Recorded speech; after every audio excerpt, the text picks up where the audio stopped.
রাসূলুল্লাহ সাল্লাল্লাহু আলাইহি ওয়াসাল্লাম বলছেন ফাযাহাবা ওয়াহালি, মানে আমার চিন্তা চেতনা, ওয়াহাল মানে খেয়াল, মনে যা খেয়াল আসে, আমার খেয়াল চলে গেল কোন দিকে, যে আন্নাহাল ইয়ামামা, এই জায়গায় যে জায়গায় আমি হিজরত করবো মক্কা ছেড়ে, সেটা হয়তো ইয়ামামা আল খারজ এলাকা, আল খারজ রিয়া, যেগুলোকে একই এলাকা বলা হয়তো, সেই জন্য হ্যাঁ ইয়ামামা, রিয়াজকেও ইয়ামামা বলা হচ্ছে, কাছে 40-50 কিলোমিটার দূরত্ব আল খারজ থেকে রিয়াদ।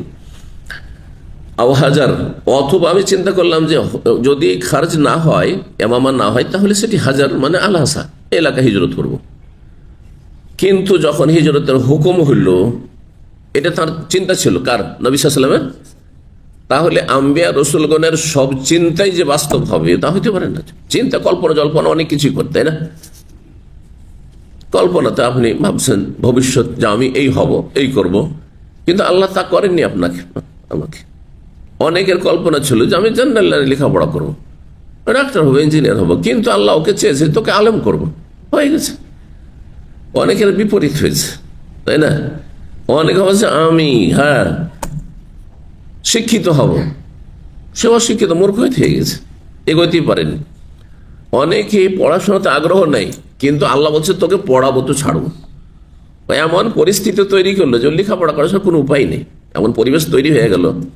বিশেষ করে আলেম সমাজ অনেকে আছেন যাদের ইন্টারেস্ট হচ্ছে আমি বাস মাদ্রাসায় সীমিত থাকবো, শিক্ষক, আমি ওই দাওয়া টাওয়া ওইসব ইন্টারেস্ট নাই। আহলে হাদিস সমাজে এটা একসময় আরো বেশি ছিল, দাওয়াতি কাজে একেবারে অনাগ্রহী। এখন অনেক ওই রকম আছে, ওদের পাশ করে গেছে, অথবা দেশে ভালো মাদ্রাসা লেখাপড়া করেছে, কিন্তু দাওয়ার কাজে না, জুমার খুতবাটাও পড়াবে না।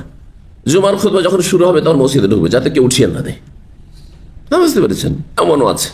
আবার কেউ আছে খুতবা দেওয়ার জন্য আগে থেকে মেম্বারের কাছে এসে রেডি থাকবে, খতিব না হইল পারমিশন চাইবে, মসজিদের ইমাম খতিবের কাছে কি অনুমতি চাইবে। জি, মাওলানা আবু তাহের বর্ধমানী, আহলে হাদিসদের বাংলাদেশে খুব বড় বড়, বরং সবচেয়ে বড় বলা যেতে পারে যে 2-3জন একসময় আমরা যখন ছোটকালে ছিলাম 2-3জন বক্তা ছিলেন, তাদের অন্যতম।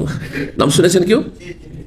আবু তাহের বর্ধমানী কেন বলা হয়? যেহেতু তিনি অরিজিনাল বর্ধমানের ছিলেন, কিন্তু একটি বই লিখেছিল যেটা হিন্দুদেরকে আঘাত লাগে তাদের ধর্মে, যার ফলে তাকে ওয়ান্টেড হয়ে যায়, মোস্ট ওয়ান্টেড হয়ে যায়। তখন রাতারাতি একবারে হিজরত করে দিনাজপুর পৌঁছে গেলেন। স্বাধীনতার পরে সালটা ঠিক মনে নেই, 47-এর পরে। তো ভারত পাকিস্তান যে পার্টিশন হলো 1947-এ, তার পরে ঘটনা। তো ওই যে চলে গেলেন, ওনাকে কাছে থেকে দেখেছি, একটা বক্তব্য সরাসরি শুনেছি, আমাদের মাল্লাহে এসেছিলেন একবার। আর ওনার বই অনেকগুলি লিখনি পড়েছি। উনি পীরদের জমদূত ছিলেন, পীরদের সম্পর্কে অনেক বই লিখেছেন। পীরতন্ত্রের আজব লীলা, আমি ছাত্র জীবনে যখন 12-13 বছর বয়স বাংলা বই অনেক পড়তাম, এই বইগুলি পড়েছিলাম। জি, তার একটি বই আছে, বইগুলোর নাম আজব নাম, ঘিরেওয়ালা ব্যাম্বু। বুঝলেন তো? ঘেরাওয়ালা বাঁশ, জি, ব্যাম্বু, জি। কাঠোজ্যোতির জবাব, জি জি। হক মীমাংসা প্রসঙ্গে কিতাবের বইয়ের নাম। গল্পের মাধ্যমে জ্ঞান, এই বইগুলো সুবহানাল্লাহ এখন মেমোরিতে আছে, পড়েছি মনে হয় 45 বছর আগে, তারপর আর বইগুলো দেখেনি। যদি থাকে লাইব্রেরিতে কোনো জায়গাতে পড়েছি, কিনেছি বইগুলো, তা আছে, আর না হলে শেষ হয়ে গেছে, কিন্তু পড়েছি আলহামদুলিল্লাহ।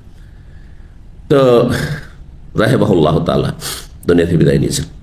দিনাজপুর শহরে বাড়ি তার। দিনাজপুরে কেউ আছে? ঠাকুরগাঁ, দিনাজপুর, রংপুর, পঞ্চগড় দূরে হয়ে গেল। উত্তরবঙ্গের লোক, আপনার ভর্তা তো পাওয়া যাবে না, লবণের মতো অবস্থা, তাই না? কিন্তু জিজ্ঞাসা করেন ব্রাহ্মণবাড়িয়া, কুমিল্লা, আর আরো অনেক জায়গারই। তো যাই হোক, উনি ছিলেন। আর একজন ছিলেন, আর কোন বক্তার নাম জানেন? ওই যুগের, সেই যুগের রেকর্ডের যুগ ছিল না, না হলে ওনাদের আলোচনাগুলি গুরুত্বপূর্ণ ছিল, বিশেষ করে বিদাতীদের বিরুদ্ধে আলোচনাগুলি খুব গুরুত্বপূর্ণ ছিল। জি, আর একজন হচ্ছেন আব্দুল্লাহ বিন ফজল। নাম শুনেছেন? রাহিমাহুল্লাহ।